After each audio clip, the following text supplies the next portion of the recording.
What made the team of Richard Rodgers and Oscar Hammerstein so magically successful? Todd Purdum will be here to talk about his new book, Something Wonderful. How do you tell the history of a city through the story of a single street? Fran Leadon joins us to talk about his new book, Broadway, A History of New York City in 13 Miles. Alexander Alta will give us an update from the publishing world. Plus, our critics Dwight Garner, Parl Siegel, and Jen Salai will join us to talk about the latest in literary criticism. This is Inside the New York Times Book Review. I'm Pamela Paul. Todd Purdum joins us now. He is a senior writer for Politico and a contributor to Vanity Fair and the author of a new book, Something Wonderful, Rodgers and Hammerstein's Broadway Revolution. Todd, thanks for being here. Pleasure to be here. Thank you. So this is a great time for this book, Tony Award season, and of course, Carousel in revival. Yes, I wish I could have anticipated that. Well, the book, we came up with the idea about 3.5 years ago. We had no idea that there would be this revival. It's also turned out to be a great time for the book for me because it's been a kind of a happy topic to think about these creative people in an era when America seemed to be a happier place with more faith in itself and the world's faith in it. I didn't intend it as an antidote to my day job covering politics, but it's turned out to be a happy one. Yeah, I was going to ask about that because what do you currently write about for Vanity Fair and for Politico generally? Well, I mostly write about politics.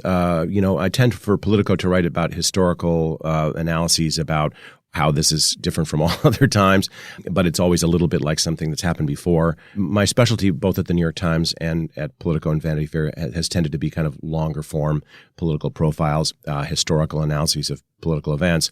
So some people wonder what qualifications I had actually to turn to this topic.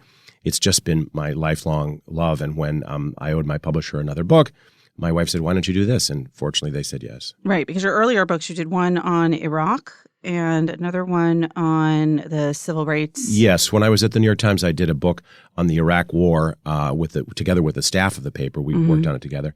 And then I wrote about the 1964 Civil Rights Act. That book came out 4 years ago. So this is a little bit of a departure for me at moonlighting, but it's been a great deal of fun. And yet, while you were writing for the Times, covering the White House, you did kind of do a little moonlighting on the side in theater. Yes, I did. And the people in the culture section were kind enough to let me do it. I wrote a couple of pieces actually about Rodgers and Hammerstein, including when I was the Los Angeles bureau chief, a piece about their 1997 version of Cinderella for TV with Whitney Houston and Brandy. So I actually got to interview Mary Rodgers and James Hammerstein, one of Oscar's sons. So that was an interesting window, and in some ways it gave me a little bit more confidence to start this project.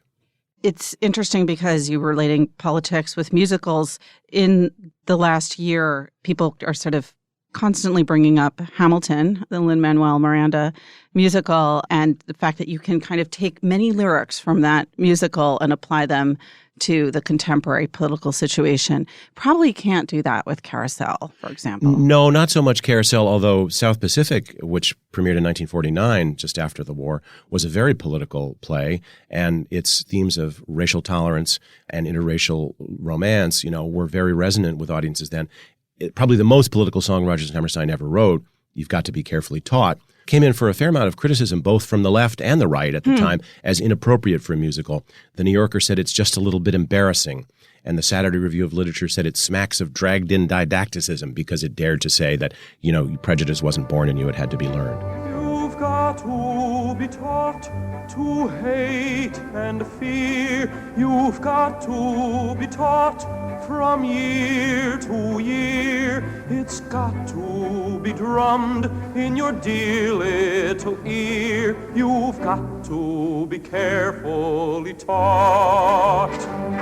You've got to be taught to be afraid of people whose eyes are oddly made, and people whose skin is a different shade. You've got to be carefully taught.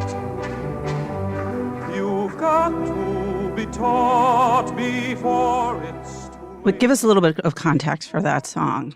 It's about a Marine Lieutenant, Joe Cable, from the Main Line of Philadelphia, who falls in love with a beautiful young virginal Tonkinese girl in the South Pacific while he's serving in the war, and he can't bring himself to marry her because he knows she wouldn't be welcome by his family and his friends in Philadelphia. He went to Princeton from an old WASP family. So at one point in the plot, he tries to explain to other characters who say that prejudice is born in you. No, it's not born in you. It has to be taught. You've got to be taught to hate and fear. You've got to be taught from year to year. It's got to be drummed in your dear little ear. You've got to be carefully taught. And when South Pacific had its first out-of-town tryout in New Haven, a young naval officer wrote Oscar Hammerstein a letter, which I found in the Library of Congress, saying, you could not have interrupted the beautiful flow of entertainment more completely if you'd stopped for a VD lecture. It's like having a wonderful scotch and swallowing the ice cube. Wow. Hammerstein wrote back saying, I think I know what you mean, but this problem is not being solved, and it's central to the story, and we're keeping the song. Well, it's interesting, too, because their first collaboration, Oklahoma, in a way resonated because of that particular moment in American history during World War II. Yes, the show's nominally it's about which of two guys is going to take a girl to a party, but it's set in Indian territory on the verge of statehood in Oklahoma, 1906, 1907. But when it premiered in the spring of 1943, audiences saw it as a statement of not just what it would take to tame the frontier, but what it would take to win the war. And in fact, its songs became popular with GIs all over the world. The audiences on the St. James Theater here on West 44th Street in Manhattan were full of soldiers every night preparing to ship out, usually for Europe. And it was seen as something that was really a morale builder for the home front during the war. The farmer and the cowman should be friends. Exactly, and behave themselves and act like brothers. All right, let's go back to before Oklahoma. Who was Richard Rodgers and who was Oscar Hammerstein? What were their careers up to the point that they started working together? Well, both Richard Rodgers and Oscar Hammerstein had long careers without each other before they got together. Hammerstein had been a man of the theater, a stage manager, a writer, a producer, a director. He was the son and grandson of prominent theatrical impresarios. And he'd had a long career. His most important collaboration was with Jerome Kern, and he had a big hit with Showboat in 1927, which was really the first stab at a serious musical play. But by the 1940s, he'd had a string of flops in the 1930s and was kind of facing a midlife crisis looking for a new partner. Richard Rodgers was having a midlife crisis of his own. He was turning 42, and his longtime partner, Larry Hart, was falling prey to hopeless alcoholism and was really unable to work anymore. So when Rodgers was approached by the Theater Guild to make a musical out of this play called Green Grow the Lilacs, he went to Larry Hart and he wasn't interested, so he turned to Hammerstein. And in fact, they'd known each other since Rodgers was a teenage boy. They both went to Columbia University. Rodgers' older brother was a classmate and contemporary of Hammerstein's. And in fact, Rodgers' father was a doctor. He delivered Oscar Hammerstein's first two babies. So they had a lot of connections. It's almost as if they were fated to wind up collaborating with each other. And of course, when they started doing so in 1942, it turned out to be the smash of all time. So Larry Hart, or Lorenz Hart, listeners may think of him. It's funny, book review, some editors at the book review are very partial to Rodgers and Hart and therefore don't want to consider or aren't as big as fans of Rodgers and Hammerstein. How did the musicals that pair worked on, Babes in Arms, Pal Joey, how are they different from the kind of work that Rodgers and Hammerstein did? Well, you're right. The principal difference is that the plots of those musicals are lighter than air and they haven't endured. So those shows, with rare exceptions, are almost never revived because the stories don't hold up. The music is brilliant. And as you point out, there's a big divide among musical fans and fans of the American Songbook. Many people prefer Rodgers and Hart, and indeed, part of the Rodgers and Hart repertoire has survived to this day in cabaret and jazz because the music is from the jazz age in the 1930s, and it's fizzy and irresistible. And Hart's lyrics are extremely clever. They're little plays all by themselves in a way. Hammerstein's lyrics are much plainer, much simpler, easier to mock, more sentimental. But what Stephen Sondheim, who was mentored by Oscar Hammerstein, says, at the end of the day, it's not the sentimentality, but the monumentality of Oscar's work that matters. And what Hammerstein's real innovation was to create stories about realistic characters onto which these songs would be grafted. And it's those plays, Oklahoma, Carousel, South Pacific, The King and I, The Sound of Music, those stories and plays have endured for 75 years now in the case of Oklahoma.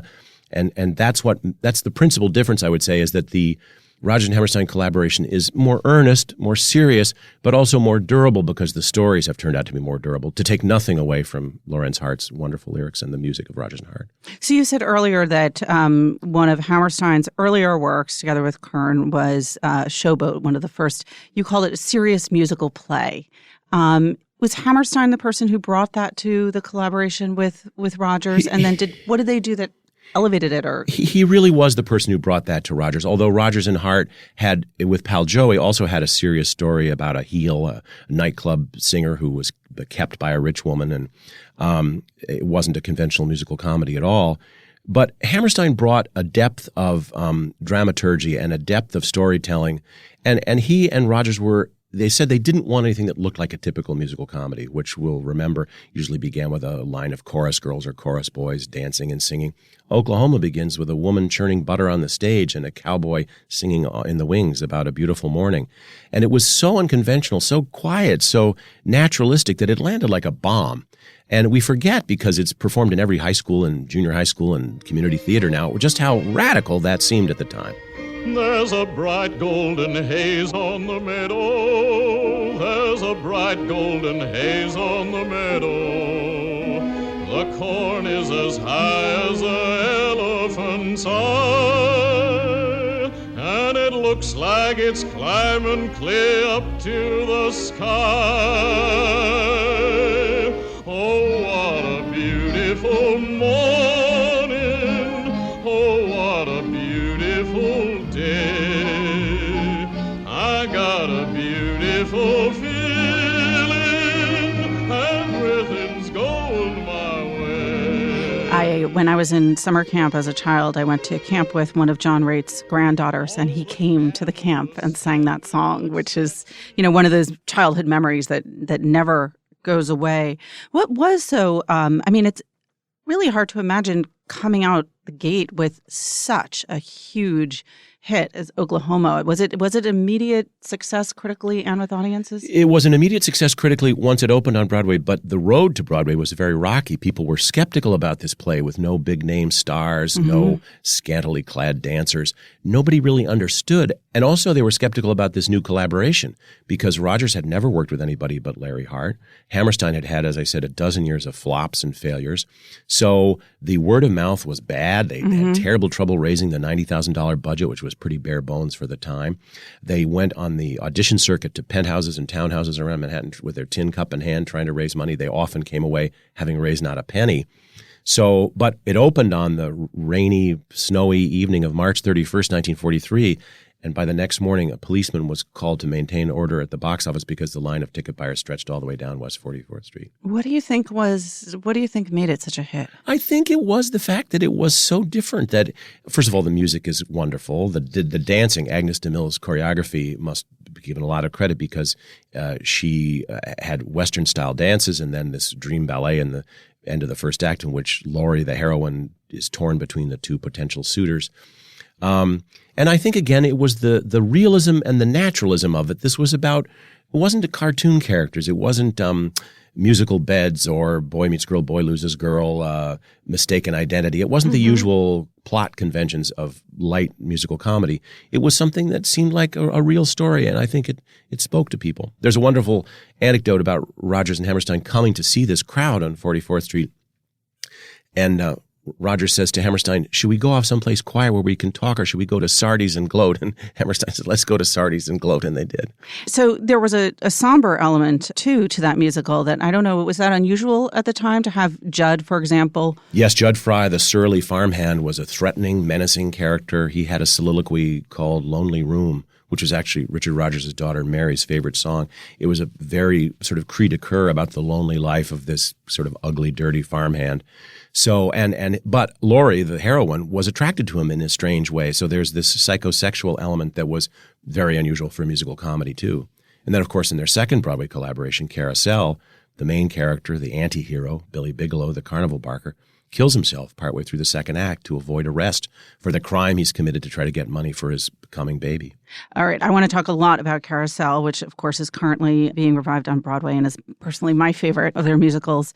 But I'm curious to talk about things that became their signatures that seem to be there in Oklahoma, in Carousel, the I Don't Love You song, the ballet sequence.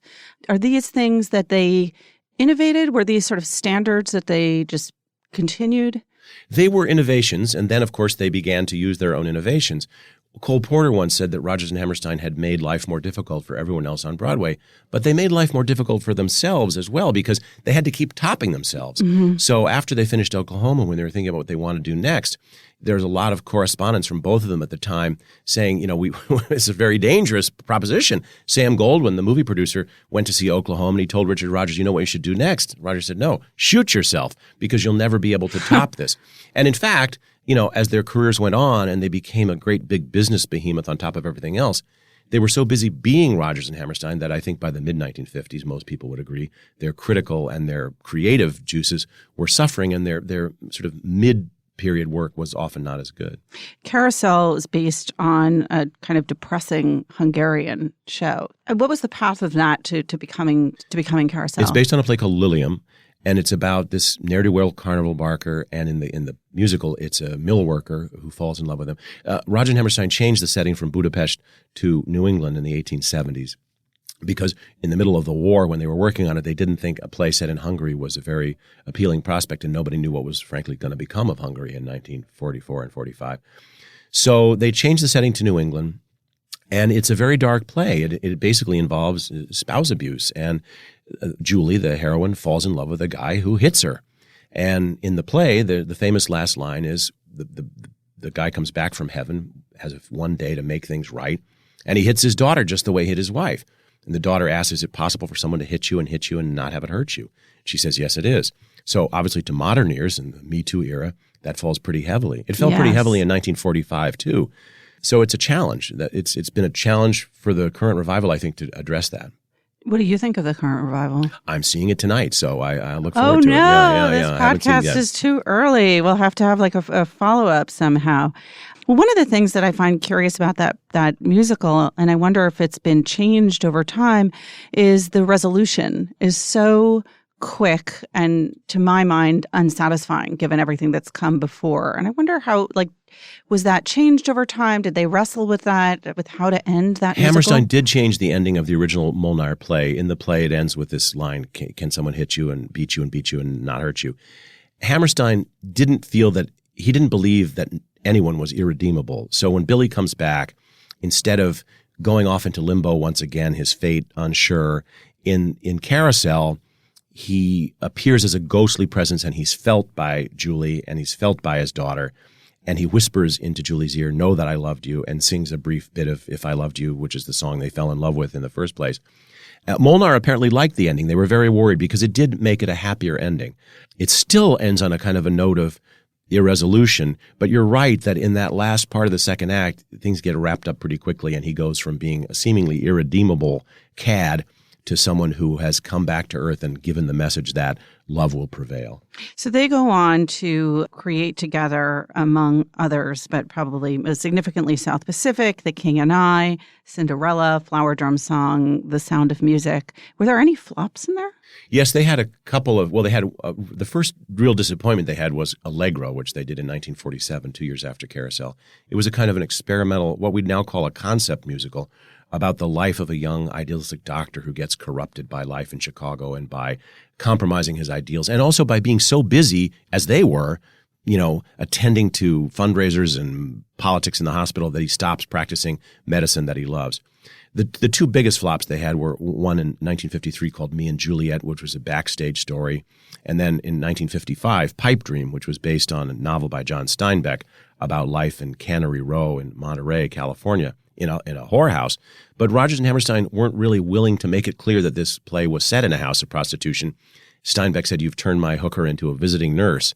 And it was the rare case in which they'd invested their own money in the show and they lost everything. It was a total flop. It's interesting because of these musicals, almost all of them are revived at a pretty rapid clip, except The Sound of Music. Was the movie version sort of so iconic that it... I think that's part of it. The movie version of The Sound of Music was iconic and dominant. It was, just a huge monster hit. But in 2006, 2007, there was a major revival of The Sound of Music in London, which really for the first time got critical raves, to the surprise, frankly, of the people at Rodgers and Hammerstein who were used to because remember, the critics never liked The Sound of Music. They didn't like it on Broadway in 1959. They didn't like the movie. What was the criticism? That it was too sweet, too saccharine, as a throwback to operetta, not pioneering. that it was, too many nuns and children and raindrops on roses and whiskers on kittens and so forth and so on. Fix the whole Nazi thing. Yeah, but pretty audiences easily. loved it, and they still do. And in fact, just a couple years ago, I think it might still be going around. There was a major touring production directed by Jack O'Brien, who's directed the new revival of Carousel on Broadway. It didn't come to Broadway, but I wouldn't be surprised if one of these days a big new revival of The Sound of Music does show up on Broadway. Was that their final collaboration? It was. Oscar Hammerstein, during the tryouts, the rehearsals of The Sound of Music, found out that he had the stomach cancer that would ultimately kill him. So it was the last musical they wrote together. Edelweiss was the last song he wrote that was added to the show during out-of-town tryouts in Boston and written in the Ritz-Carlton Hotel. What's your favorite Oscar? I have to say I like South Pacific probably more than anything, and I suppose in a way it's because it's the most journalistic of their shows. It's what we'd call today a kind of rip from the headline story. Everybody in the audience in 1949 would have had some connection to the war. It did not have a conventional chorus. Every single member of the cast was a named character. Mm-hmm. There was no dancing in the traditional sense. There was kind of wonderful movement staged by Josh Logan, the director. But it's pretty gritty and realistic, even though it has these sumptuous romantic ballads like, Some Enchanted Evening. It feels like it could be a great magazine story, frankly. The subtitle of your book is Rodgers and Hammerstein's Broadway Revolution. Why the word revolution? Well, I think we wanted to convey the sense that they weren't just raindrops on roses and whiskers on kittens, that they weren't these safe, gray flannel suit businessmen that we come to think of in their, ultimate success, but that they were scrappy and, young, scrappy, and hungry, as someone else has written, and they were not going to throw away their shot. And they were seen as pioneers in their day, and I think it was a deliberate attempt to remind people that they were seen that way in the time and deserve to be seen that way now. All right, let's end with the story of your favorite Rodgers and Hammerstein song and the story a little bit behind it. Oh, Pamela, that's a tough question. What is my single favorite song?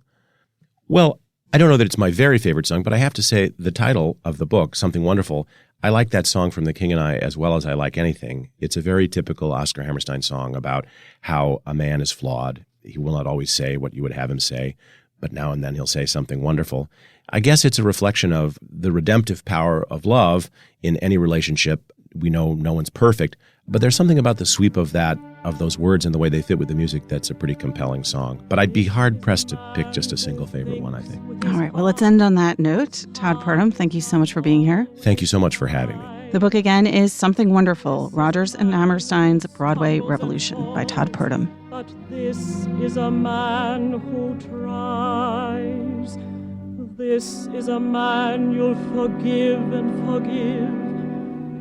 help and protect as long as you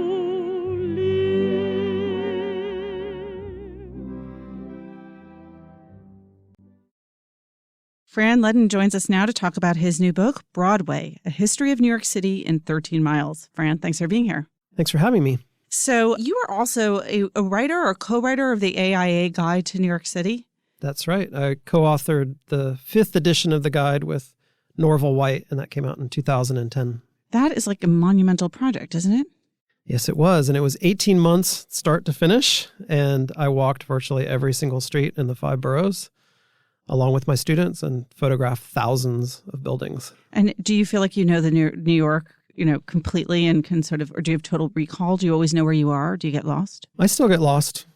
I think everybody gets lost in New York, but I definitely know it a lot better than I did before I did that. So having walked all of those streets, why write about this one particular street, Broadway? So the frustrating thing about the AIA Guide was that it's so comprehensive and it covers all 5 boroughs, and it's something like 1,000 pages. But I got very interested in New York's history, but I couldn't really write about that in the guide. There just wasn't space. So I would write pages about something and it would be boiled down to a line or two. So I wanted to kind of expand and be able to write a little bit more extensively about the city. And so I thought writing about one street would be a way to do that. And I thought about doing Park Avenue. I thought would be interesting. The Bowery would be interesting.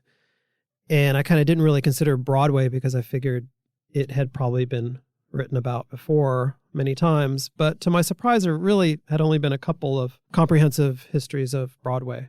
And so I thought, well, if no one else has done it, I really should do it. It would seem like the obvious street to do if I'm going to write about a street in New York. If you're going to do one street, let it be Broadway. Exactly. So what do you think your experience, your training as an architect brings to a project like this and your approach to it that might differ from that of, say, an architectural historian or plain old historian of New York?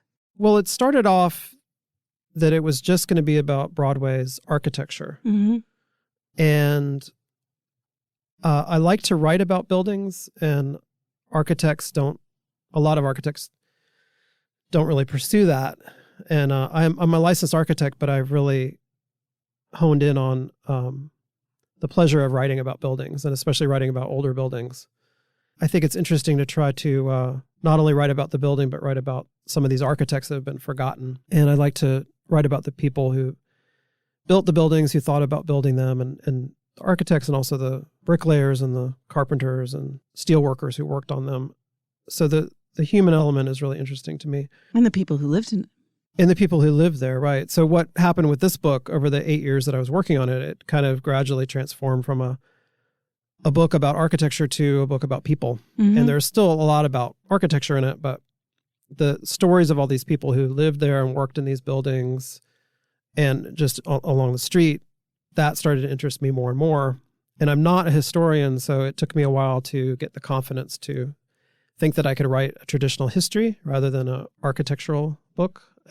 But that's what it became. I have this fantasy that that's like a verboten and controversial thing to do among architects, to like write about the people in the buildings as opposed to the buildings themselves. But maybe not. Maybe they've accepted this. What are the origins of Broadway? When did it begin? Well, there's a lot of mythology about how Broadway started. And the first thing that you hear, everyone says that it was an Indian trail. So you can make the argument that it started that way because there were Lenape Indians on Manhattan, and Broadway runs north and south, and the island's very skinny, and they had to walk somewhere. So they must have coincided at some point with Broadway. But I found no evidence that it actually started as an Indian trail. And the more I looked into it, I think that was largely the idea of early 20th century historians, especially this guy named Reginald Pelham Bolton, who was a Washington Heights amateur historian. He was the father of Guy Bolton, the playwright, Broadway playwright. And he and a few others kind of put forth this idea that Broadway had this origin as an Indian trail. And then the Associated Press picked it up and repeated this, and it just became this story that Broadway started as an Indian trail. But I think in reality, the lower part of it was surveyed by the Dutch when New York was New Amsterdam, and the upper part of it was surveyed by the British when it was a British colony. So I think Broadway is more 17th century, 18th century, and not any older than that. And the name of it comes from the original Dutch name. Yes, which please don't ask me to pronounce. No, I'm going to ask you to pronounce it. I don't know how to pronounce it, but I think it's, let me try. I think it's Broadway, 2 words, and Dutch would be Bredeve. Mm-hmm. Okay, all Dutch listeners listeners are going to can write in really and complain about the bastardization of that pronunciation. But and what kind of road was it at that time, during the Dutch period? It was very short. It was only half a mile long, and it went through the colony, which was at the southern tip of the island. So roughly from where Bowling Green is today up to where City Hall Park is. And it was the way to get the livestock in and out of the colony. So there was a cow path. It was a cow path, and there was a gate in it at Wall Street. And there was a wall at Wall Street, and they would open it in the morning, and the cows would go out to the pasture and then return in the evening. So if some historically minded New Yorker wanted to go back and sort of trace the oldest origins of Broadway and go down to Bowling Green, is there anything that they would find, and that sort of what would be the earliest still existing evidence of that early era of Broadway? Well, that part of the street now is lined with skyscrapers. Famously, that's the so-called canyon. So it's canyon. retaining the colonial flavor. Well, that's all very recent. Yeah, the skyscrapers, and that's the so-called Canyon of Heroes, where they have ticker tape parades. But there is something that's left there. It's not buildings, but it's Broadway itself. If you look at the earliest maps of the city from the 1600s, you can see that Broadway looks exactly the same today, not the buildings along either side, but the fact that its trajectory and its shape, and it widens as you get toward Bowling Green. And originally it widened to get around Fort Amsterdam, to get around the ramparts of the fort. So the shape of it is exactly the same as it was in the 1600s. But it didn't always travel diagonally across the island. That started because it was a straight shot north, but then it joined and erased the Bloomingdale Road, which was an early 18th century colonial highway. The Bloomingdale Road cut at an angle across the island and meandered its way north. When the commissioner's plan of 1811 came along that put down the grid of streets and avenues, those avenues and streets didn't fit neatly around Broadway. And Broadway was not supposed to be part of that plan, but somehow it stuck around. And that disagreement between Broadway and the grid is something that everyone knows today, of course, in Herald Square and Times Square and these other spaces. Was Broadway inevitable? Were there efforts to change it, to destroy it, to raise it, to make it go straight? Or was it sort of always accepted that it would exist? I don't think it was always accepted. The 1811 Commissioner's Plan wanted to straighten Broadway at 10th Street, and they wanted to turn it into a dead end at 23rd Street. So they didn't really value Broadway at all. In the mid-19th century, they widened a large portion of it on the west side to try to copy the boulevards of Paris that were being built at the same time. As it does. And that you can still see on the west side. It's from 59th Street up to 106th Street. It's much wider. It gets to be 150 feet and has the trees in the middle of it. So they kept tweaking it. The thing about Broadway is that it was never really part of any master plan of the city, but it just kind of hung around because it was so important to business. And it gradually took over other roads and became what it is today. But it wasn't until 1899 that the whole length of it, the whole 13 miles, was called Broadway. Today, of course, when we say the word Broadway, it's synonymous with the theater. But right. Was that always the case? No, it was more about commerce than theater. In the early 19th century, if you read what people were saying about Broadway, there was tremendous pride in Broadway as a business avenue, as a commercial thoroughfare. The theaters started to form as a district around City Hall Park in the early 19th century, and then gradually spread up Broadway.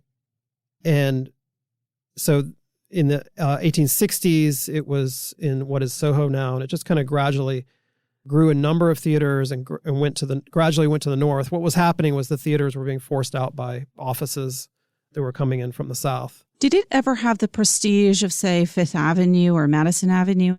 It did, until Fifth Avenue started to become a commercial avenue in its own right. Broadway was really what we think of as Fifth Avenue today. So that was where the big stores would be, right. And the department stores. And the big hotels. And then Fifth Avenue kind of started to, in the late 19th century, started to take over that role from Broadway. Okay, so this is a 13-mile long road, and therefore I realize probably a very hard question to ask an architect, but I'm going to ask it anyway. What buildings along the way to you are the most emblematic, the most significant, the most beautiful? Well, that's why I was attracted to Broadway in the first place, because it's this necklace of architectural monuments. Mm-hmm. So there's the skyscrapers downtown, there's the Woolworth Building, there's City Hall, there's the Times Tower, the Flatiron Building, the Ansonia Hotel on the west side, and a lot of other great monuments. And that continues all the way up the full 13 miles, and you get these great apartment buildings on the west side in Washington Heights, and the Dyckman Farmhouse in Inwood. So it's fascinating in the diversity and the number of famous buildings. If I had to pick a favorite, I think it would be the Flatiron. Have you been in the Flatiron? I have. It's very windy and cold in the Flatiron building. I don't remember that. I just remember being in an office that was so narrow that only a desk fit in it. Right. Was that building created, I'm assuming, specifically to fit that unusual location? That's exactly right. The location is where Fifth Avenue crashes into Broadway at 23rd Street, and it forms a triangle. And even when there were no buildings on it, when it was just a vacant lot, it was called the Flatiron because of its shape. So the name of the Flatiron building comes from the site. And when they went to build it, they just extruded it up 21 stories in order to maximize square footage. What year was it constructed? It was finished in 1902. Was it considered innovative architecturally at the time? To say the least, yeah, it was criticized severely in the press when it came out. What was the verdict? I mean, what did they say? What was wrong with it? Well, all the critics hated it. They called it the freak. They thought it would blow down in the first storm. It looked unnaturally thin, and it was clad in neoclassical details of terracotta that made it look like a bank or something, but in fact, it was a steel structure underneath it. So it was very strong. It wasn't going to go anywhere. But they thought it just looked, there was something unnatural about it. But the public loved it from the very beginning, and it became one of the main rendezvous points in the city. I found postcards saying, I'll meet you at the Flatiron. It became such a recognizable icon that everybody came to look at it. Even Chief Joseph came and gawked at it. It became a tourist attraction. So there are 13 miles, some of them better known than others. Is there an unsung stretch of Broadway that you think deserves more attention, recognition, foot traffic? Probably Washington Heights. Once you get up into the 11th, 12th mile, things get more varied. The city fabric starts to open up a little bit. There's more parks, and it starts to turn to the northeast in Inwood. There's Fort Tryon Park up there. That whole part of the city, I didn't really know at all. And when I started writing the book, I thought, well, all the action is going to be in the lower miles because it's organized geographically. And I was kind of worried about, so what am I going to talk about once we get up into Washington Heights and Inwood? Well, it turns out there's so many great stories up there and so many great characters that, if anything, that part of the book is my favorite compared to the lower part. When was that upper stretch of Broadway developed? It wasn't really until the early 20th century with the subway that it actually turned from farmland and vacant lots into part of the city.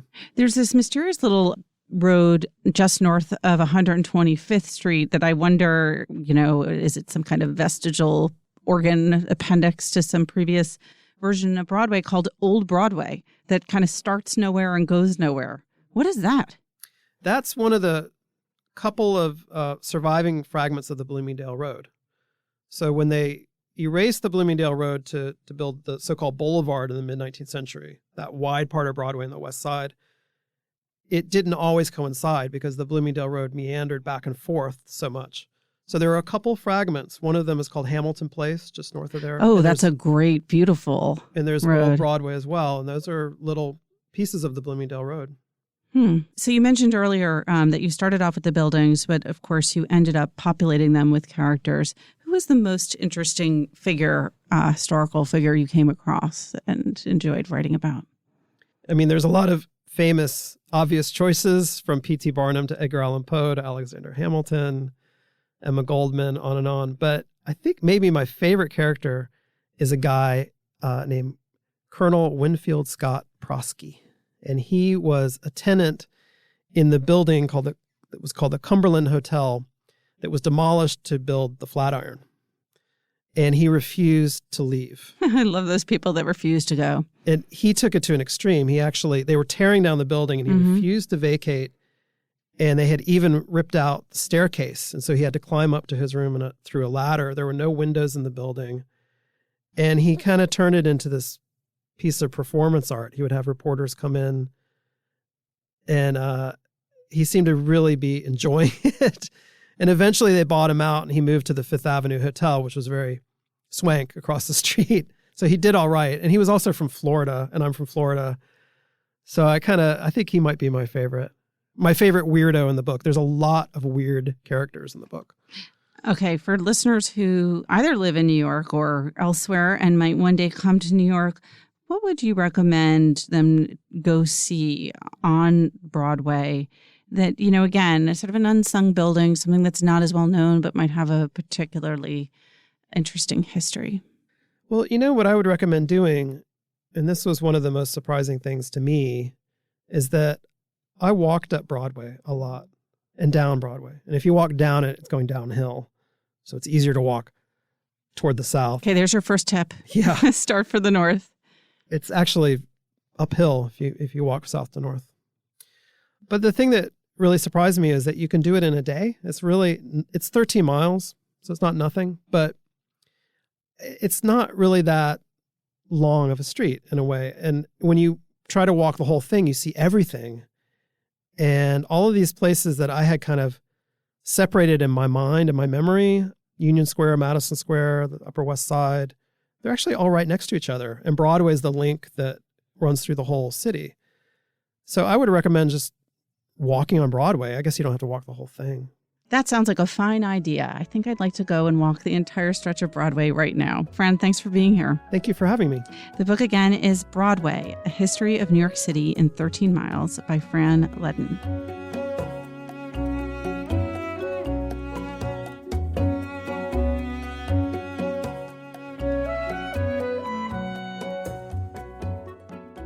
Alexandra Alter joins us now to talk about what's going on in the literary world. Hi, Alexandra. Hi, Pamela. So this week's news is old news. New news, old news. Very old, nearly a century old. There is a book coming out next week by Zora Neale Hurston. It was the first book she ever wrote. And when she finished it in 1931, it was rejected across the board by all the publishers she submitted it to, which was fascinating to learn about, sort of the various reasons. But one of the objections that publishers had to this book, which is titled Barracoon, was that it was told in this dialect. It's kind of an oral history. It's the true story of Cujo Lewis, who is an Alabama man who was believed to be the last living person captured in Africa and brought to America on a slave ship. And he was captured after the slave trade had been outlawed, but brought over. And so that's why he was still alive, even though he was quite old when she interviewed him. She first interviewed him in 1927. He was in his late 80s at that point, or maybe even in his 90s. But he had a pretty vivid recollection of what it was like because he was a teenager at the time he was captured. So what was the problem with dialect? Was it that it was considered to be somehow demeaning, or it didn't have commercial prospects because people don't like to read dialect? It's hard to say because I didn't see the correspondence with publishers. I just saw sort of quotes from her letters back and forth to her benefactor who'd supported her financially while she worked on this book. And what she said was that Viking Books had said, we'll publish this if you write it in language rather than dialect. They used the word language, not even prose. I know that at the time, too, when she first started writing and publishing, there was kind of the sense, even among African-American writers, that in using dialect, she was reinforcing stereotypes. And sometimes people didn't appreciate sort of the way her character spoke. Of course, she's come to be greatly celebrated for that. And I think, that's one of the things that makes this such a fascinating book is to hear directly from this person. Really, I think, I don't know what her methods were for transcribing or recording, but there's these long, uninterrupted stretches that go on for pages and chapters of his story in his own voice. And I think maybe from publishers, the objection might have been to the commercial prospects of it, that they wanted something that was like a little easier to read and cleaner and, in sort of packaged neatly as a narrative. Of course, when someone's telling you a story firsthand, he goes back and forth, does various things. And there's interesting interjections from her. It's mostly his voice, but she'll occasionally say what kind of mood he was in or what they were eating, or he sent her away one day because he was too tired or too upset to talk about it. So it's quite interesting to learn sort of that this had been sitting in archives. Essentially, it wasn't like it was rediscovered. People always knew it was there. So after she failed to publish Barracoon, and at this point, this was the first book-length work that she'd written, and she was in her sort of later 30s at this point. So, not a young writer kind of breaking out or anything like that. But she kept at it. She was a very gifted anthropologist and folklorist. I think a lot of people know her more for her fiction now, but that was her sort of main career at that time. And so after she failed to publish Barracoon, she wrote Mules and Men, which is a collection of African-American folklore. And she traveled to Jamaica and Haiti to research voodoo and wrote about that in Tell My Horse. And while she was in Haiti, she wrote her novel Their Eyes Were Watching God, which is, of course, one of her best-known works now. But she wasn't really celebrated much during her lifetime. I mean, she was well-known, but in the final decades of her life, she really kind of slipped into obscurity. When she died, a lot of her books were out of print, maybe all of them, and she was buried in an unmarked grave, and she is sort of making ends meet by taking odd jobs as a substitute teacher or house cleaner, things like that. Well, it's interesting because in a way, her timing is perfect right now, 100 years later. There's so much interest in this subject and in this book in particular. Absolutely. And I think, I did speak to trustees of her estate, and that was one of the reasons that they wanted this to come out now. They'd considered it in previous decades. There have been posthumous works published by her, a play and other things, but the estate really felt like this subject is sadly still so relevant, and they thought it would be an important book to come out now. So, that I think the combination of the timing and the fact that this would be part of the cultural conversation right now, and then I think scholars really, really evaluating her work as an anthropologist and an ethnographer all contributed to people looking at this book again and saying, it's really been overlooked, it's been dismissed, and this is the right time for us to look at that side of her. All right. Well, the book again is Barracoon by Zora Neale Hurston, and it is available to read now, 100 years later. Thanks, Alexandra. Thanks very much.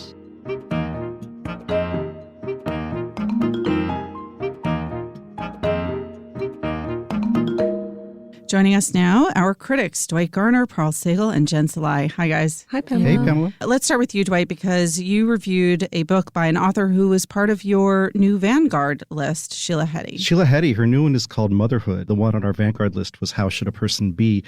She's one of these new sort of semi-fiction writers, along with people like Ben Lerner. And of course, this is a tradition that goes way back. It's not so new. But Motherhood, her new one, I really liked it. It's sort of no nonsense. I would describe it as having voice instead of style. It's a young woman, not so young. She's approaching 40. And that's young. Right. Well, she's 36. In the course of the book, she goes from 36 to 40, which you're right, it's not so old.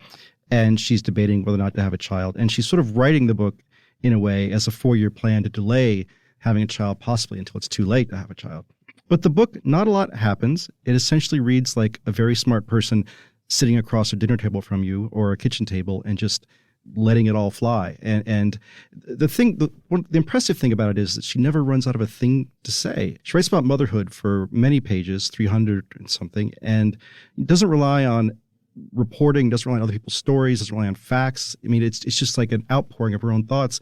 And it reminded me a bit, in a weird way, of Philip Roth's American Pastoral, only in the sense that there's a sense in that novel of Roth driving a bulldozer, running over the same topics 100 times, and he just never quite is done with them.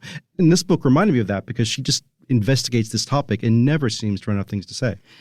That is startling to me because is it focused on mostly the question of should I be a mother or not, or does it go beyond that? Well, there are a lot of things. One, she feels like she might not be born. It might not be her. She might not be the mothering type. A. B, her art matters to her, she thinks, more than having a kid. And one of the topics it raises, which is the horrifying question, I think, for a lot of people who want to be writers or artists of any kind, is what if you sacrifice having kids for your art and your art turns out to be not so good? Well, don't worry. The kids probably wouldn't turn out to be so good either. Exactly. She'd muck it up either way. Okay, I have a question for the mothers in the room, which is, do you find that your appetite for reading about motherhood waxes and wanes, is on a rapid and sort of inevitable decline? Like, how does it work with your life as a mother?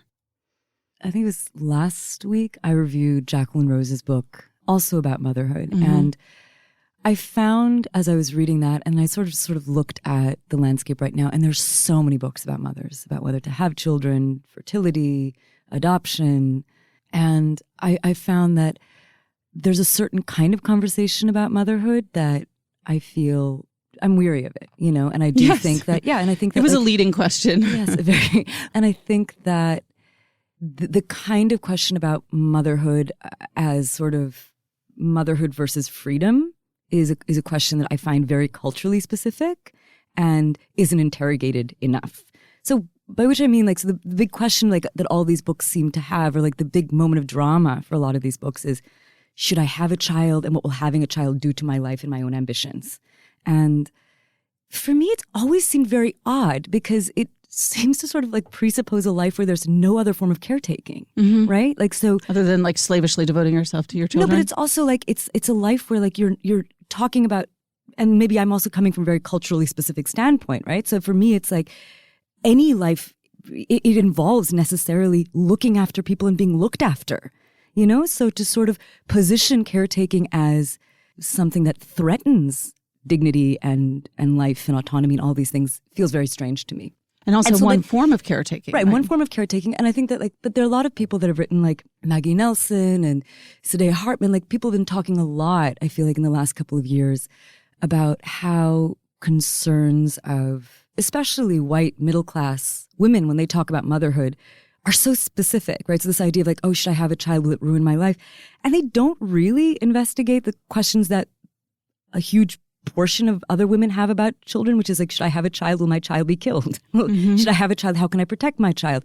Do I have a child, and will my child's sense of self be dismantled? Whatever, all these other sorts of questions. So it feels like the conversation about motherhood just sticks sometimes too much in those grooves, and I'm hungry for it to move on and to sort of open up, because, yeah, I think that the idea of like motherhood sort of also being this very specific identity and not being in conversation and continuous with the rest of life feels very weird to me. I think Parl has really sort of exactly homed in on, one of the really essential points about this conversation. I mean, I think it's also interesting because I would say when my daughter was born 8 years ago, a small amount of uncertainty there. Yeah, also, eight years I like ago. that she looked at me and I nodded reassuringly. 8 years ago. I had been No, 8 years ago. But it's interesting because I think, we've seen this sort of deluge of motherhood books, and it's not necessarily that there's been like a wholesale revolution of thinking about motherhood. But I do feel like when my daughter was born, the book that really sort of addressed issues of ambivalence and sort of cultural ideas of motherhood, I sort of go back to Rachel Cusk's A Life's Work. And now I feel like there's a whole slew of memoirs in that vein. And so it is interesting to see. I mean, I will say that right at the beginning, when my daughter was a newborn, I really did want to read books that sort of opened up the experience in a way that spoke to me, and it was hard to find them. I wonder if it's different now for women, because it does seem like there is a range of memoirs, even if they are very, very culturally specific to a particular demographic. I think that's exactly right. And Maggie Nelson made this point when she was writing The Argonauts, and she said that she was looking for books that had descriptions of childbirth. And she was like, they feel so rare. Like you can go back, Anna Karenina has a great one. But she's like, it's just not an experience that makes it into literature, which is very interesting because this year, there are so many books, right? So many. Like it is, again, like it sometimes also feels like a lucky thing to be so fatigued. Well, that's the thing. I didn't read the Rachel Cusk book until around 10 years after my first child was born, at which point I was going through a Rachel Cusk phase, as one does, and went back and read it. And I did it a little bit reluctantly because I have kind of phased out of wanting to read about motherhood. And so I thought there's going to be nothing new here. And I think what was surprising to me, I mean, I loved that book, but what was most surprising to me was the fact that it was controversial at all. Oh, it was so controversial. Yeah, I couldn't see what the controversy was because to me it all seemed completely rational and evident. This is also interesting because I do think it's the case that now women are writing about ambivalence in a way that, for whatever reason, culturally doesn't cause as much as a stir. I mean, perhaps it's partly because there's so many other things going on right now that it's hard to really get worked up about something like that. But at the same time, it is true that I remember when I read the book, I was also surprised because it had already been a few years since the book had come out. And yeah, it didn't seem so controversial to me either. Well, obviously I'm not a mother. I have but two you are a kids. Father. I'm a father. I have two children. They're both out of the house. I have no basic interest in reading at this point in my life about motherhood. I just don't. And yet I'll read anything if it's well written and has things to tell me about being in the world. And that's just how I felt about this book. I mean, I just, how we feel about our children and reproducing is a permanently interesting topic. And in a way, all literature investigates it in some way or another. And she just made it her prime theme in this book. And for me, it just, reads like a rocket. I will say this, though, when I read it, and this is also like such an interesting thing that it's, we write all these books about mothers, but I think it's like, who said it? It was like Simone de Beauvoir. Like we're always, like when we talk about mothers, always talking specifically about our mother. And when I read the Hetty book, nothing about it felt like motherhood. Like all her conceptions about motherhood were so different. And again, like my daughter's not even 2.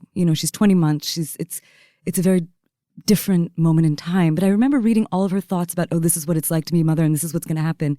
And it'd be interesting. I'm curious to have like actual mothers, some, mothers like review it and write about it a little bit, because it felt like a foreign country. I was like, what is this place? Of course you don't want to go there. It's like people who, like relatives of mine, are like, oh, I never want to go to America or New York. And like their version of it is just so But don't you alien. know women who feel the same way? I know, I have several close friends who've never had children, and many of their opinions are echoed in Hetty's opinions. I feel like it's a world I've been to many times. I think that's right. I think it's right. And I think what's interesting, and so I guess the question that I also was interested in asking you guys, because Hetty is somebody who gets reviewed and stirs up conversations in ways that feel so interesting and productive. She produces such interesting criticism. And a lot of the people that were reviewing her book, I noticed, were other young women, women in their 30s, mid-30s, being like, this is very much where I'm at. And like, I'm so grateful this book is here and I feel so seen. And I was wondering, in the course of reviewing, do other reviews matter to you both as you're doing your work? Well, in this case, I didn't. Often, I won't read anything. Well, you were so first. You were like, I was all really the stuff early, came so there weren't. I could have after. looked for some reviews, but in general, I don't read other reviews. I don't want it in my head. I just want to have my thoughts come out, and I sometimes read a review by accident or even on purpose of something, and I find that it's just, it's gotten so deep in my head that I can't get it out. Yes. I don't like that feeling. So often I don't. I do read many, many reviews, usually of the writer's earlier books, and have you read the books as well? Do you read reviews? No, not really. I will say that if I had to write like a long essay long after the fact of publication date, I will read the reviews, because I feel like a piece like that should sort of take into account the response at the moment. I agree with that. But if you're writing, to be timed with publication date, I think, and for the most part, it's a good way to start a review if the book's been reviewed widely, to leap in with how this book's been widely praised or widely condemned, and then come in with a differing opinion. Would be a great thing to do. One of the things I find interesting about book reviewing versus, say, movie reviewing is book reviewing, of course, you're kind of alone and not necessarily talking to anyone else. But when you go to a critic screening of a film, you're all in the same room together. And there's just something really odd about that. And then afterwards, there's this kind of silence, as everyone sort of shuffles out. I love it. I went to a screening last night, as a matter of fact, and I was thinking the same. I went and saw On Chesil Beach, based on the Ian McEwan novel. It reminds me, I once went to a theater screening with the Times' theater editor, Scott Heller, and I was about to say something walking out, and he said, no, there's a 1-block rule that you can't say anything out loud because other people might hear, Jen, let's talk about your review for a moment. You reviewed a new biography of Wilson. Yes, The Moralist by Patricia O'Toole. And what was she, obviously not the first biography of Woodrow Wilson. So what was she doing in this book? So, it seems like she had been working on this book for a long time, perhaps even more than a decade. In her author's note at the beginning, she said that the book was initially born out of her interest in World War I. She had previously written biographies of Henry Adams and Theodore Roosevelt. And so, she approached this book, I think, initially from that starting point. But then she said what struck her was just the way in which issues of morality were just, deeply important to him. This is the way she cast it. And the book was called The Moralist. The book was called The Moralist. She really looks at the way in which, through his speeches and his correspondence, as well as how other people remembered him, the way that morality came into play during his 8 years as president. And it's also a biography. She does provide a lot of interesting detail about his life before becoming a president, as well as the end of his tenure as president, which I didn't even get into. But it's also an interesting story because, he was essentially paralyzed for the last year or so, and there was a huge cover-up. So this is a 600-page biography. You have 900 to 1,000 words to talk about it. I'm curious how you decide. You could spend most of that review just talking about Woodrow Wilson's life as, viewed through this lens of morality. Well, I guess, one of the things that I was interested in was the fact that over the past decade, there have been, in addition to O'Toole's biography, there have been a couple of really substantial biographies of Wilson. And that's not even counting the other more specialized books about Woodrow Wilson that have been published in the past decade.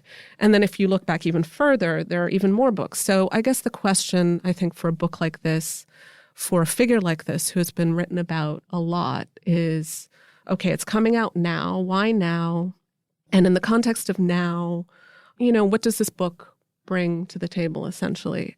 So I was particularly interested in the fact, in the last few years, Wilson's legacy and reputation have deservedly, I think, come under some increased scrutiny. And a few years ago, I think it was in 2015, he was a professor at Princeton and then became president of Princeton for a few years before he became governor of New Jersey. So in 2015, in response to student protests, Princeton said that it would consider taking his name off school buildings.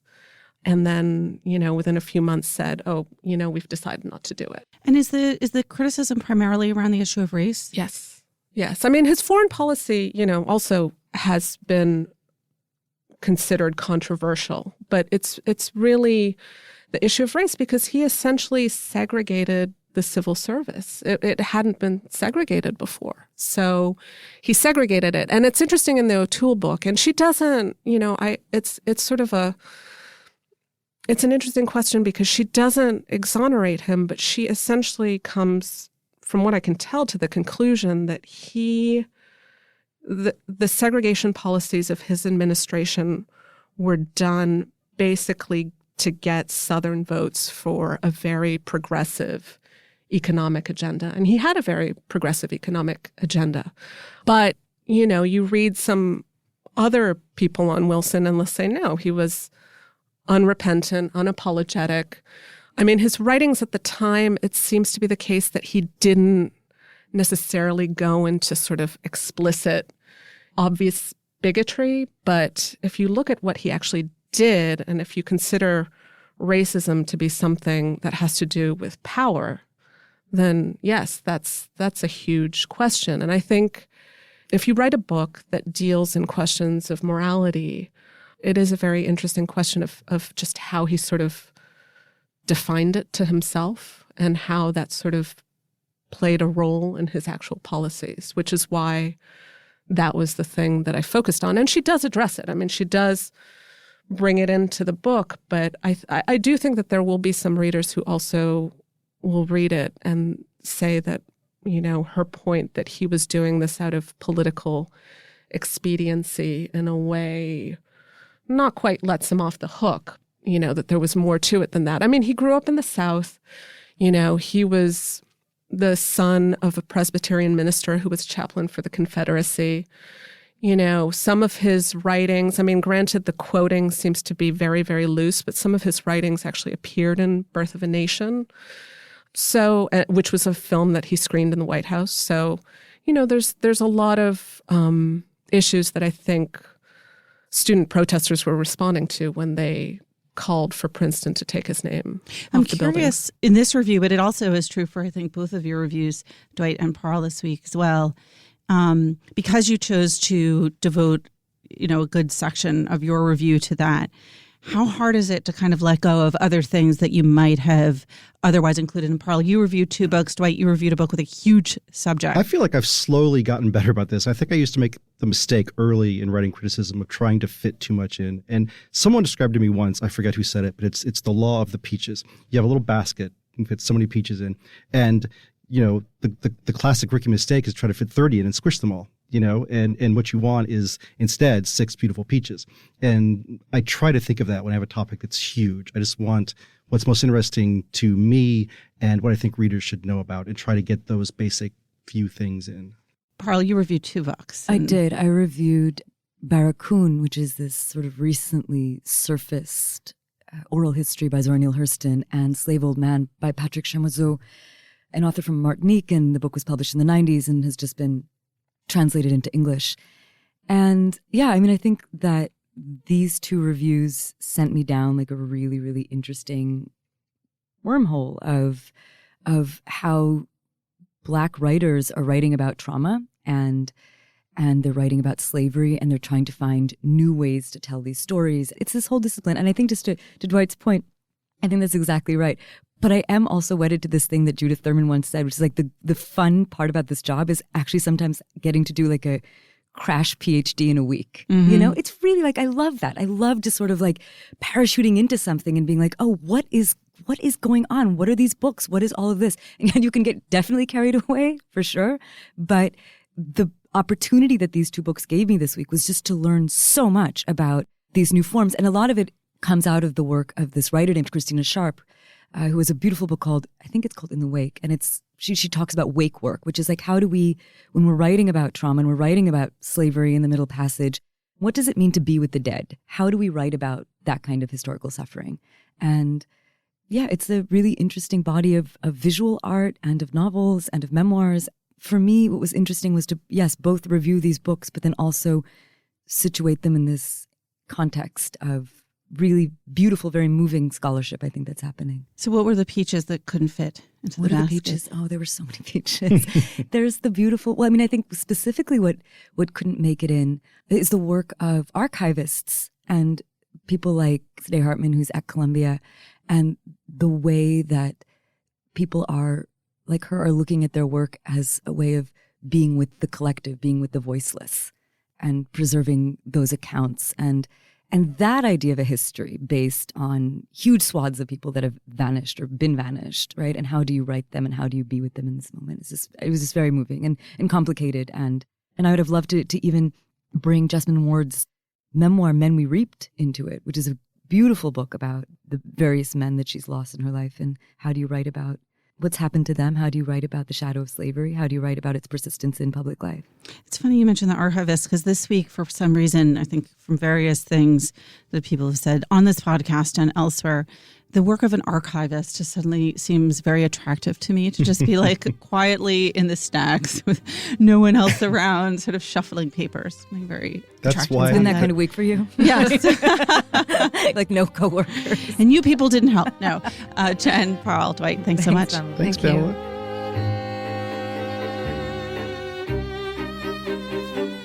Remember, there's more at nytimes.com/books, and you can always write to us at books@nytimes.com. Inside the New York Times Book Review is produced by Pedro Rosado from Headstepper Media. Thanks for listening. For the New York Times, I'm Pamela Paul.